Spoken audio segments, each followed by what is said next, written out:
নমস্কার, তাহলে শুরু করা যাক আজকের গল্প মেচো ভূত। তো গ্রামের কয়েকজন ছেলে, বিজয়, বিমল, অনুদেব, এরা খুব মাছ ধরতে ভালোবাসতো। এদের দামোদর নদীর পাড়ে বাড়ি।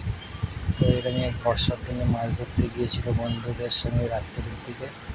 তো সেখানে মাছ ধরতে ধরতে হঠাৎই দেখে কেউ তাদের সঙ্গে মাছ ধরছে, এবং তারা যত মাছ ধরছে সে মাছ যেন কোথায় চলে যাচ্ছে। তারপর মাছ ঝুড়ি যখন ভরে গেছে তখন দেখে যে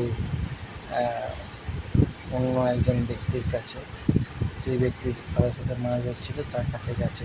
আর তাকে বলছে, তুমি কেন মাছ নিচ্ছ? তখন বলছে, কি মাছ নিচ্ছি কেন, আমার এলাকায় এসে আমার সাথে পাঙ্গা, বলে সে ভয় দেখে এবং অট্টহাসি করে। তো এরা তো বিশাল ভয় পেয়ে যায় এবং গ্রামে ছুটে যায়। গ্রামে ছুটে গিয়ে ব্যাপারটা বলে।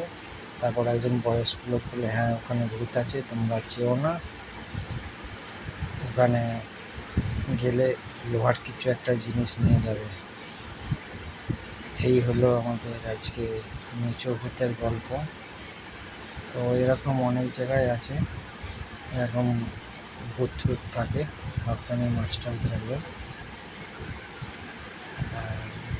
তো এই গল্পটি যদিও কাল্পনিক, কিন্তু হয়তো থাকতেও পারে। ভিডিওটি যদি ভালো লাগে ভিডিওটি লাইক ও শেয়ার করে দেবেন, এবং আমি আপনার উৎসাহ পাবো আরও ভিডিও বানানো। ভিডিওটি দেখার জন্য আপনাদের অসংখ্য ধন্যবাদ জানাই।